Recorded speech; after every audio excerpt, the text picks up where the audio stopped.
listen to me, you must prophesy again.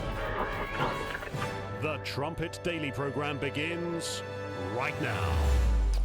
Welcome to the Trumpet Daily radio show here on 101.3 KPCG. Online, we're at kpcg.fm and have a live link at thetrumpet.com. I'm Dwight Falk, filling in today for your regular host, Mr. Stephen Fleury. As many of you know, he is on a series of personal appearance campaigns, which wraps up this evening. And so he should be back in a day or so.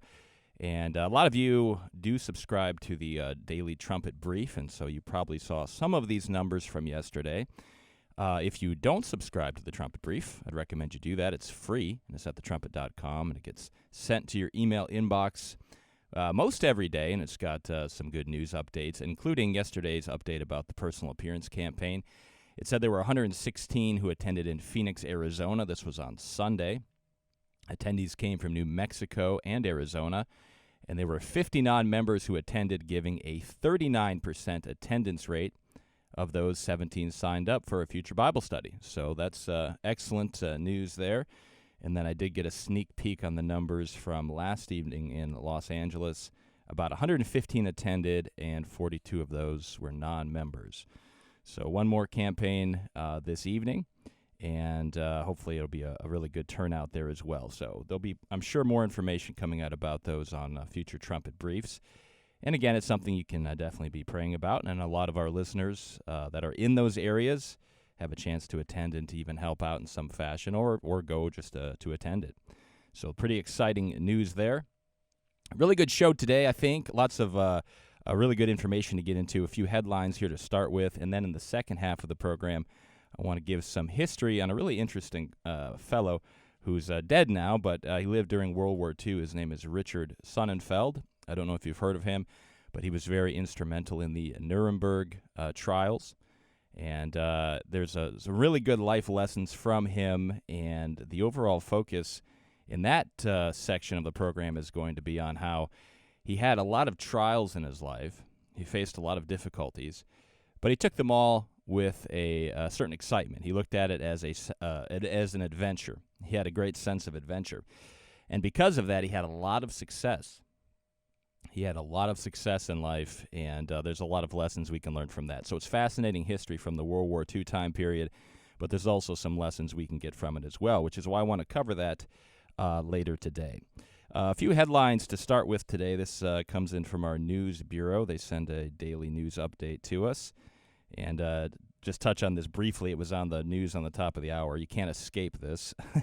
It says, our news bureau writes, remember President Trump's tweets that Ilhan Omar should go home if she hates the U.S. so much. Of course, that's been in the news here. Pretty much that's what actually a lot of people probably do think, but not the people you're going to hear talking in the media platforms. Hollywood's come out, the Democratic politicians, British and Canadian leaders have come out. They're all criticizing President Trump. And so don't want to get into the weeds of that story too much because it is pretty volatile. But what I do think is interesting is that the Democratic politicians, they basically make their living attacking President Trump every single day in every way possible, don't they? I mean, they are constantly nettling him, constantly accusing him, constantly attacking him, and then he comes back and says something to them, which they don't like, of course, and now it's an outrage.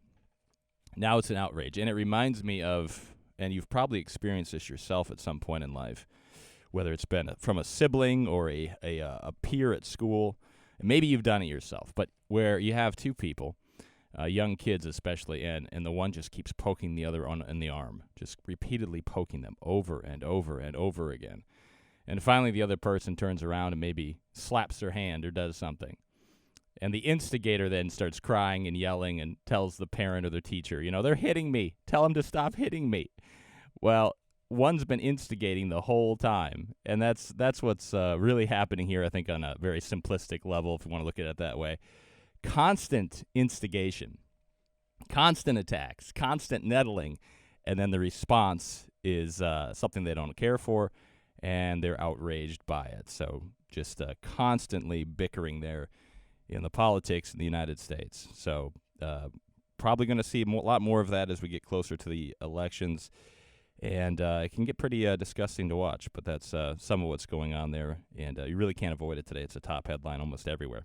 Probably more importantly, over the weekend, there was a situation with Angela Merkel over there in Paris. This is from Bloomberg. It says Merkel turns Paris visit into a show of fitness after tremors. You've heard on the Trumpet Daily radio show over the last few weeks a little bit about Angela Merkel having these tremors where she was standing in public ceremonies and she started to shake and she couldn't stop.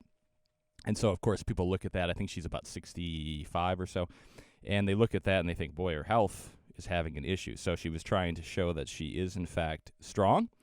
It says German Chancellor Angela Merkel demonstrated physical fitness during Bastille Day celebrations in Paris, walking about a half mile without incident after suffering 3 bouts of trembling in public since June. With temperatures around 68 degrees Fahrenheit or 20 degrees Celsius, Merkel walked 10 minutes to the German embassy after attending a 2-hour military parade on France's national holiday, during which she both sat and stood. At the embassy, she stood while making brief comments to reporters, thanking President Emmanuel Macron for inviting her and several other European leaders to Sunday's event. She turned 65 on Wednesday, so it's coming up here in a day or so. Tomorrow, actually. So she's facing questions, they say, about whether health concerns will prevent her from completing her 4th term, which ends in 2021. Last week, she said she's aware of the responsibilities of her office and will act on questions regarding my health. So she tried to demonstrate that she has a certain level of fitness, and nothing there is too outstanding, I guess, standing and walking. But if you've had a problem doing that, then I guess maybe that bodes well. It says about 59% of Germans view Merkel's health as ultimately a private matter, while 34% say she should come clean, according to a poll published Sunday. The internet-based Civi poll has a margin of error of plus or minus 2.7 percentage points. So around 59%, give or take, of Germans think, well, it's her personal business, which is true, but obviously if she doesn't have the health to continue in the office, something else would have to happen there. After the parade, Merkel walked with Macron to salute several war veterans. The chancellor has been in power since 2005. It's a long time to stay in power. She's Europe's longest-serving leader, so she's been there for quite a while. Our news bureau sent this about Bastille Day, where she was attending. It says Bastille Day focuses on 10-nation military union. So if you know much about Bible prophecy, that number will jump out to you as something that's important. It says, as usual, France had a big military parade on Bastille Day, except this time it was European military union on display. The 10 nations in Europe's European Intervention Initiative and paraded down the Champs-Élysées there. The parade involved 4,000 military personnel, 69 military airplanes, 39 helicopters. The 10 nations in the union there that were at this will not be, it says, the final 10 nations of that prophesied beast. They don't quite align with that, but there are 10 nations there right now. Those nations were Belgium, Denmark, Estonia, Finland, France, Germany, Netherlands, Portugal, Spain, and the UK. So as you, if you know much about that 10-nation union, the UK will not be included in that, and there's an eastern leg there that is missing. So there's a lot more information you can study into there on thetrumpet.com to get into those specifics if you want to remind yourself or if you haven't looked at it before.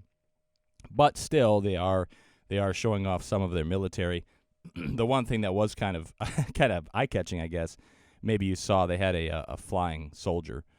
He was on sort of like a hovercraft, and I guess the guy that was doing it is pretty good on those hoverboards, so it's not like anybody could just jump on it and start flying around, but it looked like something out of some sort of futuristic movie. So that was an interesting, eye-catching situation there, but overall, they do have some military that they're trying to develop in that region, although the configuration of nations will be changing some.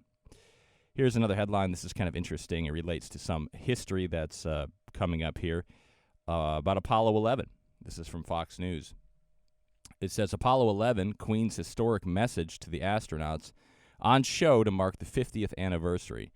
50 years ago this week, on the eve of the historic Apollo 11 launch, world leaders were invited by NASA to send messages to the moon. The Queen's message was sent on a tiny disc carried by astronauts Neil Armstrong and Buzz Aldrin, and it reportedly read, and this is from the Queen, she said, "On behalf of the British people, I salute the skills and courage which have brought man to the moon. May this endeavor increase the knowledge and well-being of mankind." And so the archives reportedly include an apology from then UK Ambassador to the United States, John Freeman, for missing the historic Apollo 11 launch. That's a bad thing to miss. The Guardian reports that he admitted his absence was a mistake, but explained that having witnessed the launch of Apollo 10 at Cape Kennedy just 2 months previously, a further visit so soon afterwards would have been a pure pleasure jaunt, he said. So he missed the historic launch of Apollo 11. In addition, 4 tiny pieces of moon dust, which were gifted to Great Britain by President Richard Nixon, can also be seen at the exhibit. So some really interesting history there. I believe there's a write-up at thetrumpet.com about some of that history, and I think there will be a radio program. I think The Sun Also Rises radio program will have some information about that Apollo 11 launch as well. So the 50th anniversary, it's a pretty big deal, and some places are having these exhibits where you can see things from that historic launch. Well, we have as many of you know, we have a Philadelphia youth camp that's going on here on the campus of Herbert W. Armstrong College, where we are broadcasting to you from. And so I think it's about 132 campers that are making a lot of joyful noise as they play and participate in a wide variety of activities. There's really a lot for them to do. And I've been able to help out this year a little bit. Occasionally I help with the camps. Not every year, but this year I am helping out with one of the sports programs. And so it's good. It increases my physical fitness, that's for sure. It gets me up and going more than I normally do, which is great. But I was thinking about the sports and all the different programs that the young people have a chance to be part of. And this next news article caught my attention in relation to that. What's happening with a lot of young people today in the United States is that, well, there's a sort of extremes. There are those that just don't do a whole lot. You know, they're more focused on maybe being on their phones or something, and they're not as involved in physical activity. But then there are, of course, as you know, major sports programs for young people where that really becomes sort of their whole focus in life. All they want to do is play usually one particular sport. They find something that they're good at, and they have a bit of a knack for, and they go after it. And that's about all they do. And so there are getting to be some problems with that and causing some problems for some young people. So this is a write-up from ESPN talking about that. And I think it's pretty interesting, especially if you are a parent and you have a young person that's coming up and you're trying to help them grow and develop. There's something to take note of here, I think. It says, these kids are ticking time bombs, talking about these young people that are hyper-focused on one sport in particular to the exclusion of just about everything else. And it starts out by talking about a NBA player. He still plays in the NBA. That's the National Basketball Association. He's a professional basketball player. And it says a few years ago, Julius Randle, then a rookie for the Los Angeles Lakers, had his leg break during a game. And so there was no contact with any other player. His leg simply broke. And, of course, it's a horrific incident anytime a leg breaks, especially in a sporting contest like that in front of people. And they did an X-ray, and they found that Randall had suffered what they call a stress reaction. It's a precursor to a stress fracture, but without the break. Repetitive impacts to that bone had led its structure to break down, and a team spokesman later said that the stress reaction is likely what contributed to the break. So this continual repetitive motion on the leg over years and years and years caused that bone to break down somewhat. And he didn't know it until it broke on him completely. Dr. Neru Jayanthi is the director of sports medicine research and education at Emory Healthcare in Atlanta. And he's one of the leading researchers on youth sports. He says, I have many kids who are going to go play in college next year. And this whole year has just been about trying to get healthy so they can step on that doorstep as a freshman and actually have a chance to participate. He says kids are broken by the time they get to college.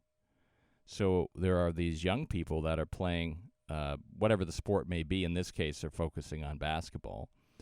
And they're playing it so much when they're young and not doing anything else, in terms of really physical movements. They're always doing those same repetitive movements of that sport, that by the time they get to college, their bodies have already broken down, if you can imagine that. I mean, college is kind of I don't know if it's a prime of your life, but it's certainly one of those time periods that should be pretty good. There should be a lot of health there. And so these kids are already broken by that time period. Now, again, it's not to say that they shouldn't be playing sports. Sports are great. It's just that they're doing that one particular sport that they gravitate towards so much to the exclusion of everything else that their bodies simply break down because of the repetitive motion. And they give the example in this article of Michael Jordan. Now, if you know anything about basketball, you know Michael Jordan, right? Even if you don't know about basketball, you probably know Michael Jordan. He was a celebrity because of how good he played the game, how well he played it. And he missed very few games. His rookie year, he did break his leg, but I think that was more of, I can't remember all the details there. But after that, he very rarely missed any games. And he played for 13 seasons in Chicago. He had a few years after that somewhere else. But those 13 seasons, he rarely missed a game. But notice this. This is what's really interesting. It says, when the season ended, Michael left and played golf and didn't pick up a basketball again until probably a little bit before training camp in September, says Wally Blase, a Bulls athletic trainer from 1993 to 2000. It says he might have played a pickup ball game with some friends, but he wasn't working 8 hours a day at some gym with some shooting coach. They say, and in contrast to the myth that has grown around him, Jordan didn't treat every practice as if it were Game 7. He didn't put the utmost value on every single practice. It says there were days when he would show up, put ice on his knees, and then he'd go play golf. Now, he was at a professional level to where he could take a day or two off. It's not to say that you should take practices lightly or something like that, but he was at such a high level, and they did it so often that some days he just needed to rest. And so they did. And they say Jordan wasn't unique in this regard. Former Lakers head athletic trainer Gary Vitti spent 32 years with the team. He says the Showtime Lakers, that was the Laker team from the 80s, and they called them Showtime because they were very exciting and people liked to watch them play, and they had this exciting brand of basketball. It says they hardly played any basketball when the season ended. They just took a break. They're playing it for years, and they're playing it for months at a time at a high level. So when the summer came, and it was the off season, they took it off. They took a break. They did something else. They let their bodies rest and recuperate. It says as soon as the season was over, everybody would take at least 2 weeks off, 2 to 3 weeks, give their bodies a rest, let them recover, and then slowly they would do some either jogging or biking, some strength training. They would take time to let their bodies recuperate and rest. There is this drive that some people have, and it's in the culture of some of these sports where, the idea of, hey, if you're not practicing right now, somebody else is, and they're going to be better than you, and that sort of mentality that you always have to be practicing. Practicing is tremendous. It's a great thing, and to get good at anything, a person has to practice. But there's a balance to activities. Years back, as it's pointing out here, even these professional athletes, they would spend time doing a variety of things. Yes, they would play their sport and focus on it, but then they would take a break, and they would let their bodies heal. They would let their bodies recuperate, and they become rejuvenated, and then they'd get back into it when the time came. And so there is this growing, I don't know what you'd call it. It's just a movement that young kids are focusing in so early on one particular, in this case, athletic activity, and not doing a wide range of sports. And their bodies are breaking down. And as it pointed out, by the time some of these kids get to college, they're physically already broken. Legs have problems, knees, hips, etc., whatever it might be. because they're just so focused in on that one activity. It says, this write-up from ESPN says, as the Orlando Magic's strength and conditioning coach from 2006 to 2012, Joe Rogowski saw young players struggle with simple movement patterns. So to help, he'd have players participate in different sports during the summers.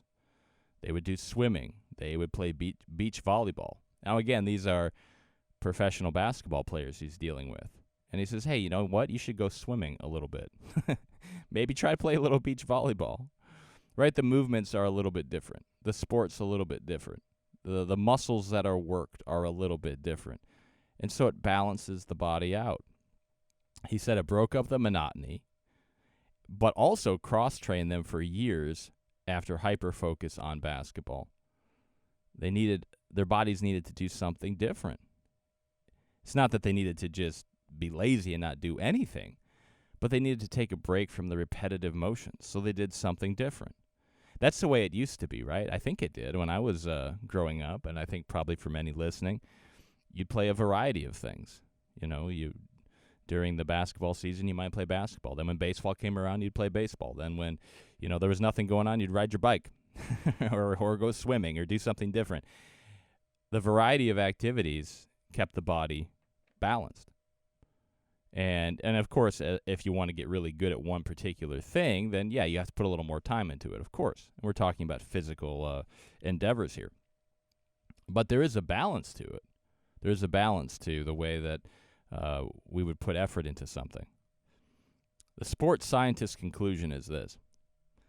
Those who are highly specialized in one sport at the exclusion of other sports, so they're just doing one thing, nothing else, and they say, and played it year-round, were at a significantly higher risk for serious overuse injuries, such as bone and cartilage injuries and ligament injuries. How much higher of a risk? 125%. 125% greater risk for injury for some of these young people. And again, it's because of these, I guess, three factors. Highly specialized in one sport, not playing any other sports, and playing that particular sport year-round and not taking a break from it.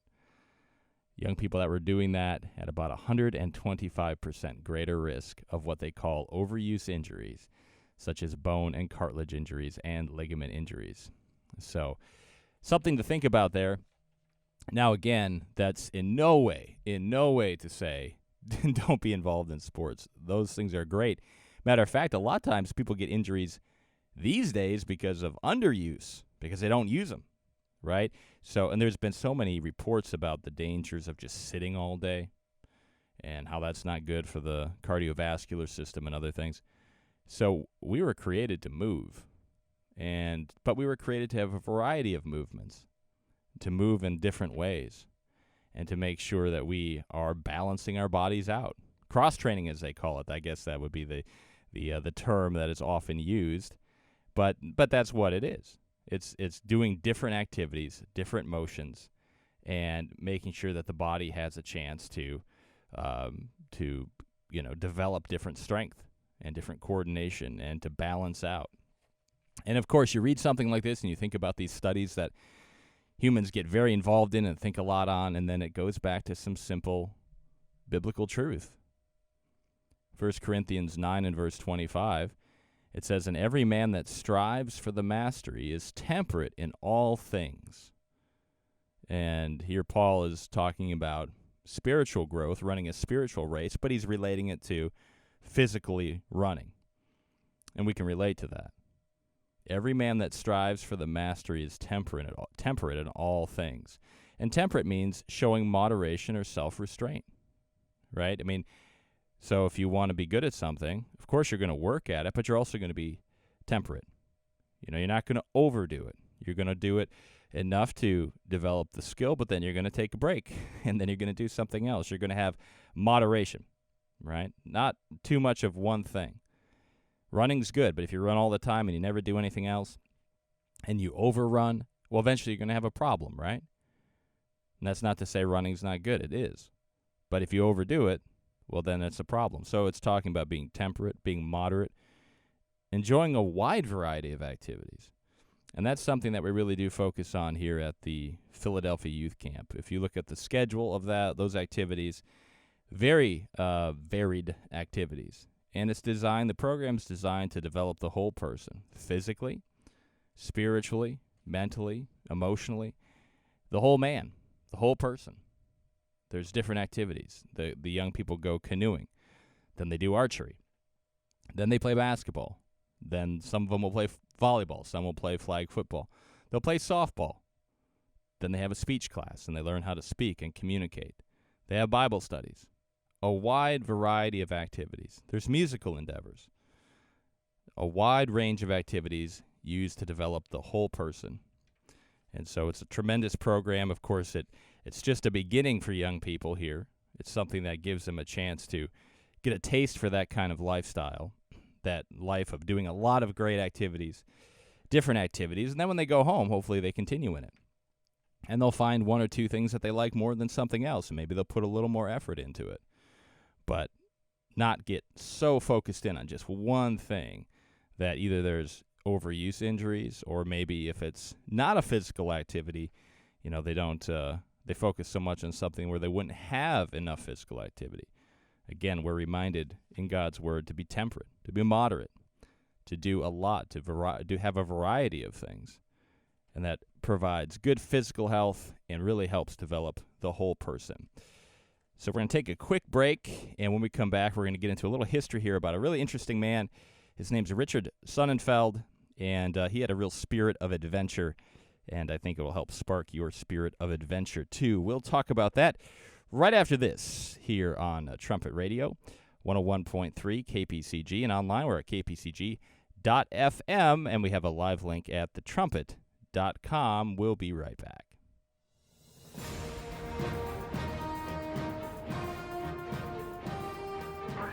This is KPCG FM, and this is the Trumpet Daily.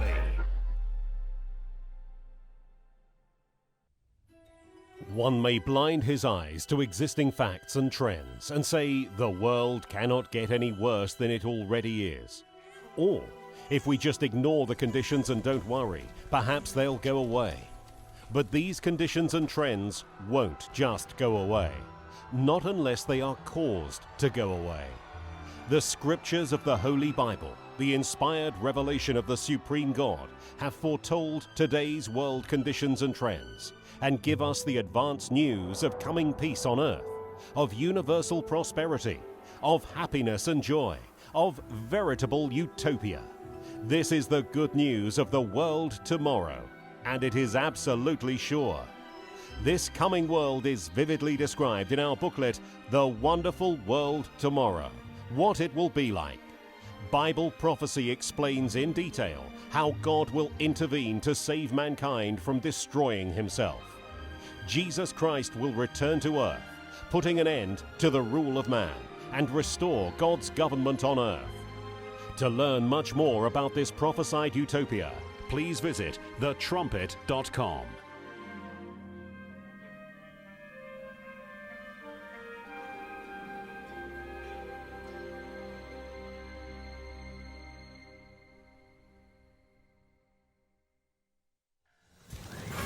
The Trumpet Daily. Welcome back to the Trumpet Daily Radio Show here on 101.3 KPCG, and online we're at kpcg.fm, and we have a live link at thetrumpet.com as well. I'm Dwight Falk, filling in for your regular host, Mr. Stephen Fleury, who is conducting a series of personal appearance campaigns, and he should be back here in a day or so, depending on his travels. Well, in the first half, we were talking a little bit about not overdoing it on one physical activity, as some young people have been doing. We have some comments online that have come in about that, and a few people were remembering Bo Jackson. And I remember Bo Jackson when I grew up. He was kind of the pioneer of the cross-fitting idea, I guess. You remember the advertising campaigns, Bo Knows. And he would play all these sports, of course, because he was a professional football and baseball player, and so they'd have him doing just about everything. It was kind of a funny ad campaign, because no matter what the sport was, he was the pro at it. You know, they'd pick random, sort of obscure sports, and made a pretty good advertising campaign out of that. Unfortunately, he got hurt playing football. But he was really quite a gifted athlete at the time. Well, I wanted to spend some time talking about a man who has since died, but had a really interesting life and really highlight his courage and his appetite for adventure. We all do come across some trials in our lives, and a lot of times the perspective that we take can make a big difference. This man's name was Richard Sonnenfeldt, and I don't know if you've heard of him before. I had not heard of him until I read this book that he wrote. But he was an interrogator at the Nuremberg trials after World War II. And he died on October 12th, 2009, a few years ago. He was 86 years of age. And the New York Times had a little write-up about him. And they said, the many lives of the man who translated at the Nazi war trials. He was a German-born Jew who fled his native country at age 15. So he was a young man when his life got turned upside down. Mr. Sonnenfeldt found himself face-to-face with almost 24 Nazi oppressors only 7 years later in 1945. So his life really changed in those 7 years, and he ends up coming to face some of the top Nazis at these Nuremberg trials. Mr. Sonnenfeldt became a United States Army private, and he helped liberate the Dachau concentration camp. And what happened was that he was, when we'll get into some of his story here a little bit more in depth, but just to give you an overview, he ended up being a United States Army private. He wanted to go fight against the Nazis. And as it says, he helped to liberate the Dachau concentration camp, and he was in an Army motor pool, and they found that he could speak fluent German, which was pretty rare. He could speak it very well, of course, because he grew up speaking it. And so he was taken to be chief interpreter. He was a rare native German speaker who had a firm command of English, so he could speak both languages very well. In that role, he participated in the pre-trial interrogations of prisoners, commonly held in the bare rooms of the Palace of Justice. And so he has a very fascinating story. He wrote a book called Witness to Nuremberg, and at the end of his book, he wrote this, a really interesting statement. He said, "My youth under Hitler was meant to end in extermination. Instead, my life has been a terrific adventure." He had a terrific adventure, even though the situation that he found himself in, there in Germany, which was becoming Nazi Germany as he was growing up, should have ended in his extermination. But those very terrible events that turned his life upside down also led him to an incredible adventure that he embraced. And he really did some amazing things. And so we have things happen to us, too, in life, right? Trials and tests. They can be very difficult, but sometimes they also open up the door for great adventure. And I thought Mr. Sonnenfeldt's life was a great example of that. He was born Richard Wolfgang Sonnenfeldt on July 23rd, 1923 in Berlin. And he grew up in Gardelegen in northeastern Germany. In 1938, his parents, Walter and Gertrude Sonnenfeldt, they were both physicians, sent him and his younger brother Helmut to a boarding school in England as part of an attempt to move the family out of Germany. So he grew up with, a pretty good circumstance early on, both his parents being physicians. But then, of course, things began to change. And he talks about when he was in school as a very young boy, they started up the Hitler Youth Program. Now, at the time, they didn't know how it was going to end up. They didn't know that it was going to be as bad as it was. And even he writes about the Jews in the community that he was in. They saw Hitler come in, but some of them said, well, he's got some ideas that are okay. Of course, they didn't know everything he was going to do. And even the things that they didn't like about him, they said, well, give it time. He'll move out of office just like anybody, and the next person will come in. They didn't realize what was going to happen to them, and they were hoping, that things would improve. But he makes the point that when he was a young boy in school, a lot of his friends joined the Hitler Youth Program. That was the exciting program. And he was disappointed he couldn't join it. He wanted to because he liked their uniforms and he liked the fact that they could march around and do those things. And so he didn't know what they were or what they were about. He was just a club after school that his friends could join, and he couldn't join. So he was disappointed about that. And they were initially quite a well-to-do and popular family in their community, but then ultimately, of course, being Jewish, they became, the pariah of the community. And so the parents had the means, thankfully, to send him and his brother out of Germany to England. And so if you think about this, they went to England, and it was so bad that if him and his brother weren't sent to England, they would have ended up in an extermination camp. And I don't know, if they understood at the time how serious things were, but they had to get out of their own country. So you can put yourself in his shoes. You're 15 years of age. You have to leave your country, leave your parents. You could really think this is a terrible situation. And it certainly was serious. But he looked at it like an adventure.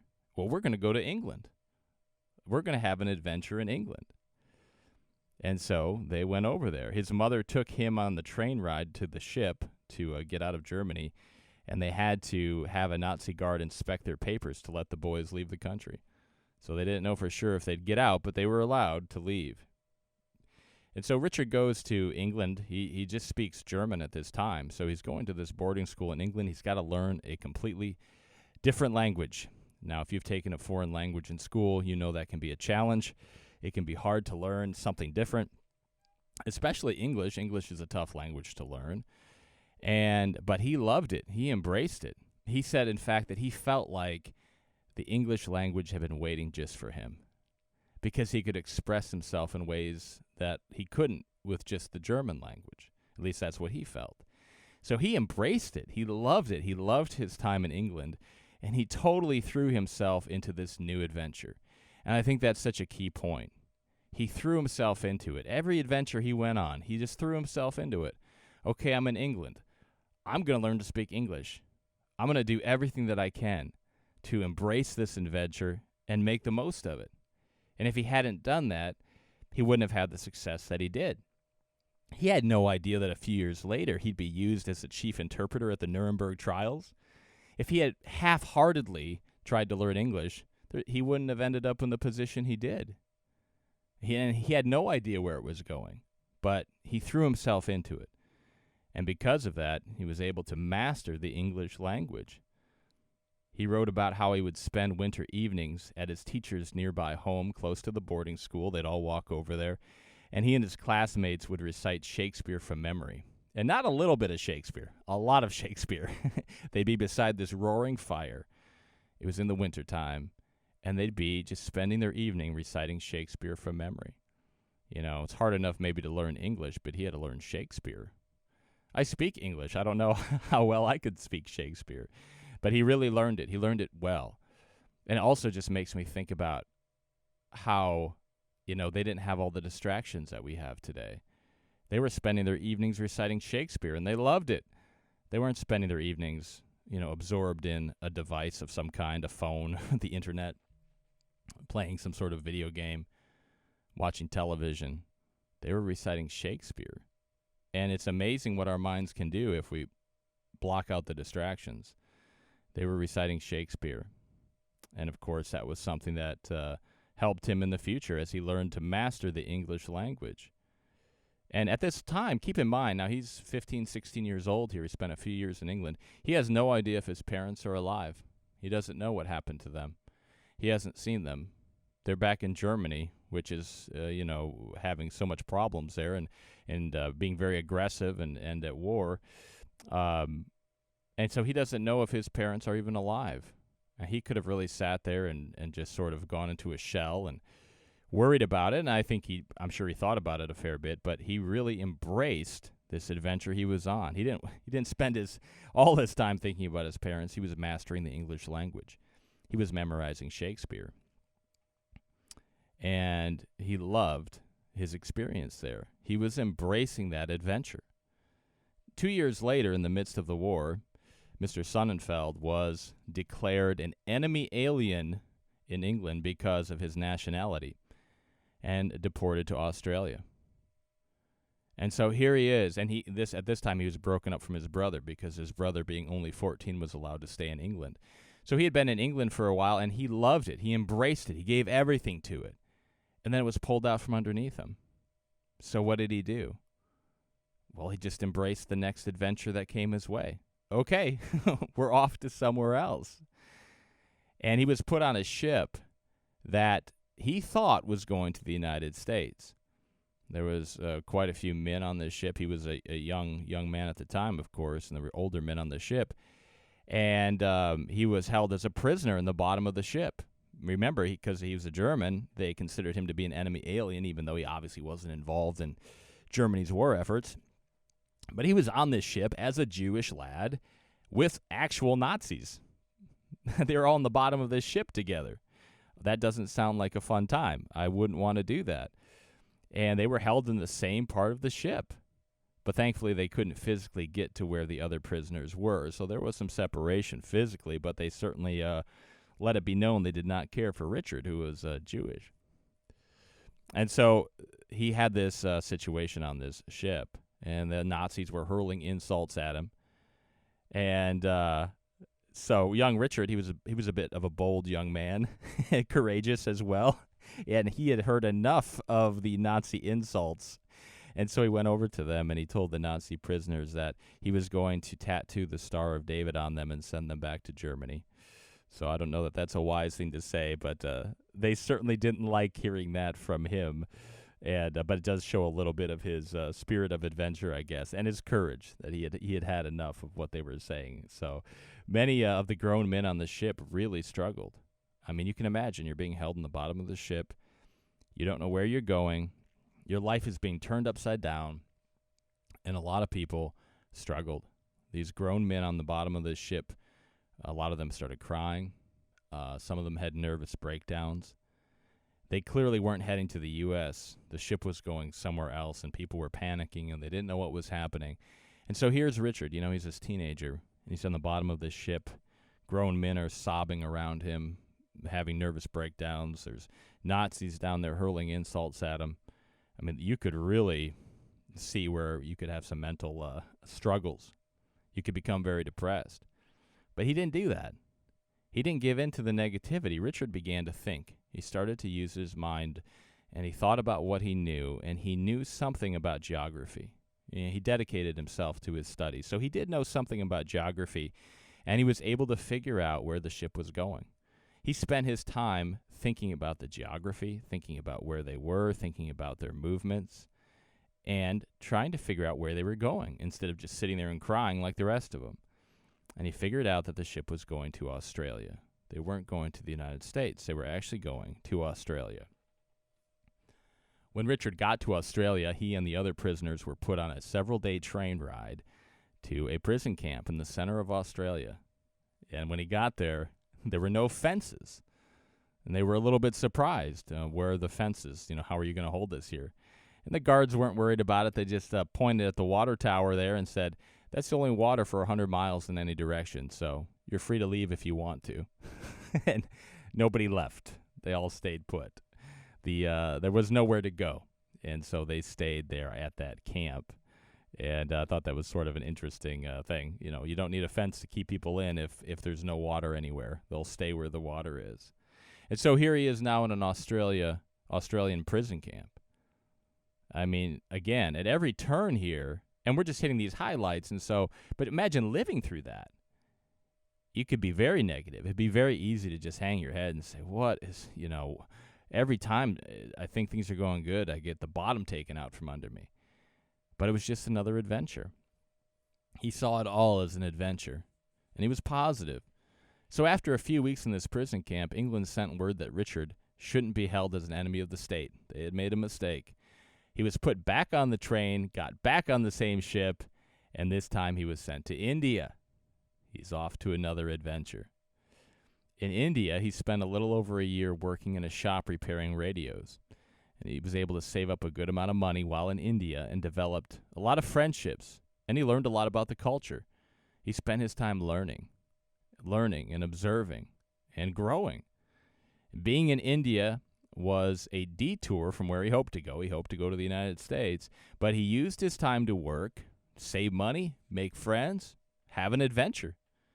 He didn't sulk about it. He got to work. He got busy. You can see with a guy like this, no matter where he was, he made the best of it.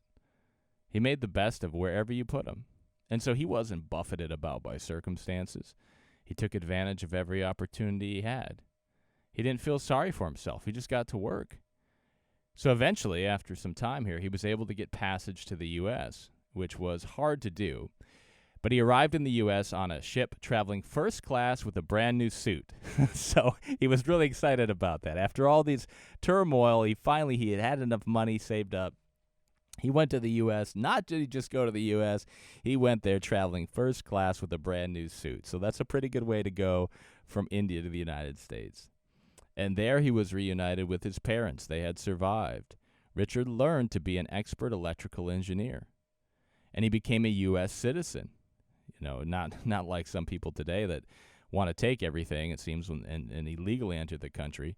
He wanted to come in, become a U.S. citizen, work at it, and then contribute, and he did. That's an attitude that's very commendable. And then he joined the U.S. military. He did not have to.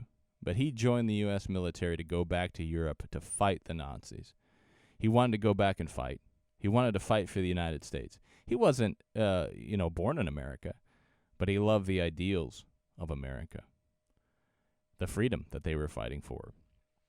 Now, by the time he got to Germany, the war was ending, and he was basically rounding up surrendering German soldiers. And this is when the military realized that he spoke perfect German as well as English.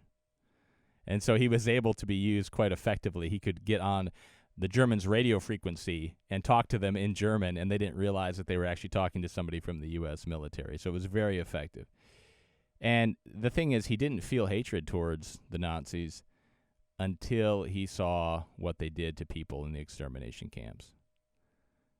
He wanted to fight against them. He wanted to free Germany from their grip, but he didn't realize how bad it was until he got there and he saw what they had done to his people and to other people.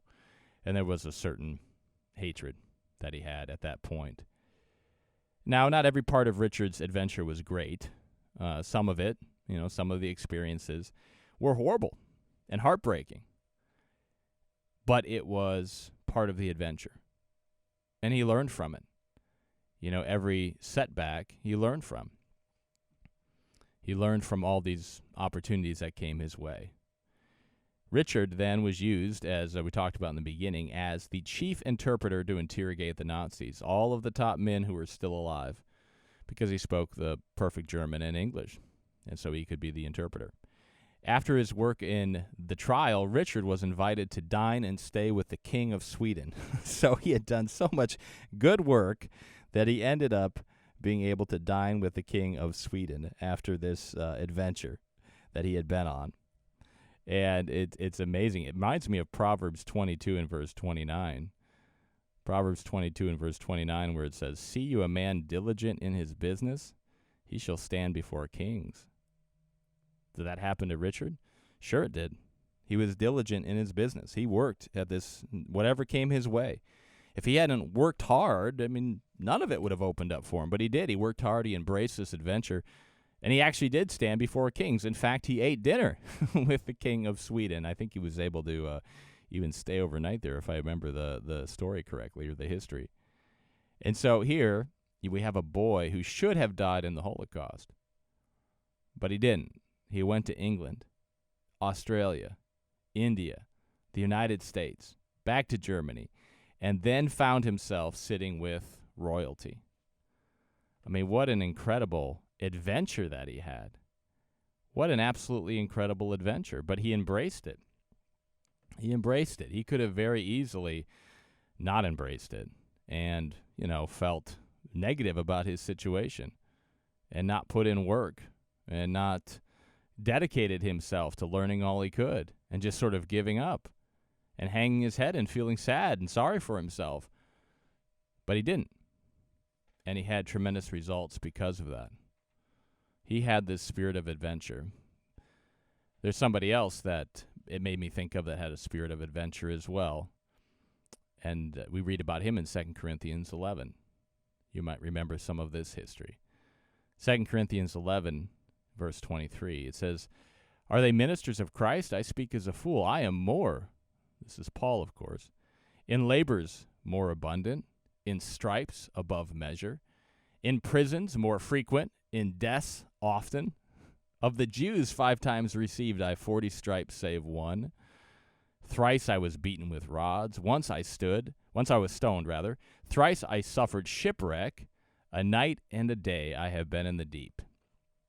In journeyings often, in perils of waters, in perils of robbers, in perils of mine own countrymen, in perils by the heathen, in perils in the city, in perils in the wilderness, in perils in the sea, in perils among false brethren, in weariness and painfulness, in watchings often, in hunger and thirst, in fastings often, in cold and nakedness. Beside those things that are without, that which come upon me daily, the care of all the churches. And so the Apostle Paul had many adventures in the work of God, didn't he? Many adventures. And we all have different adventures. But we have to embrace those adventures.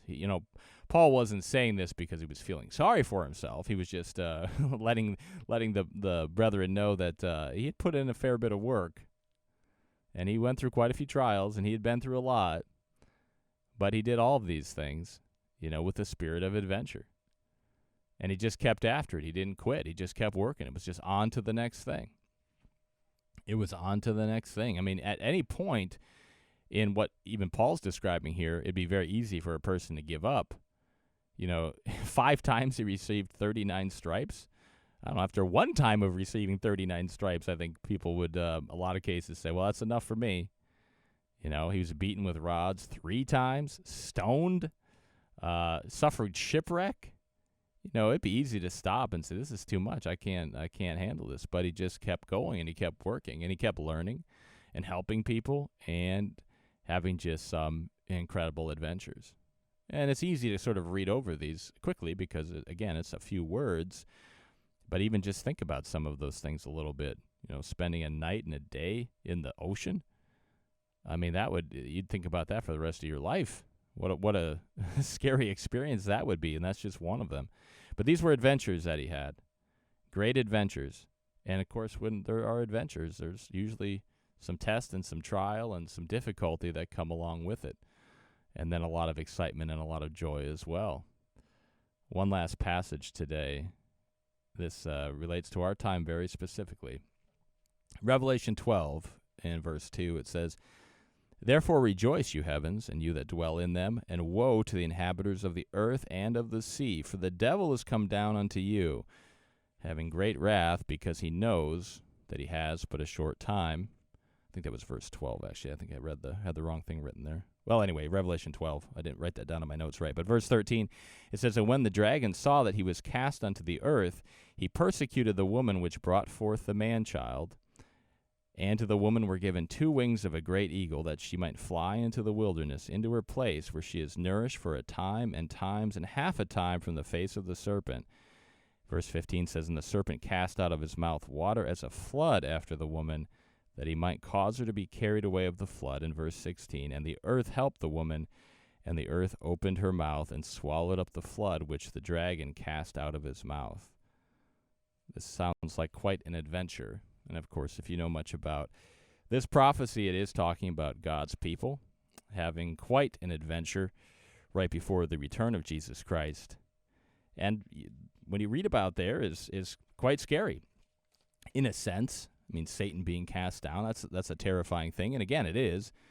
But at the same time, for God's people, when we commit our way to God and we strive to do his work and help it in every way we can, we have tremendous adventures, harrowing experiences, lots of excitement, very few dull moments, and there's always a lot to learn from it, and there's a lot of excitement to be had and to be part of, but we need to have a spirit of adventure, and we can see that, of course, with Paul's example.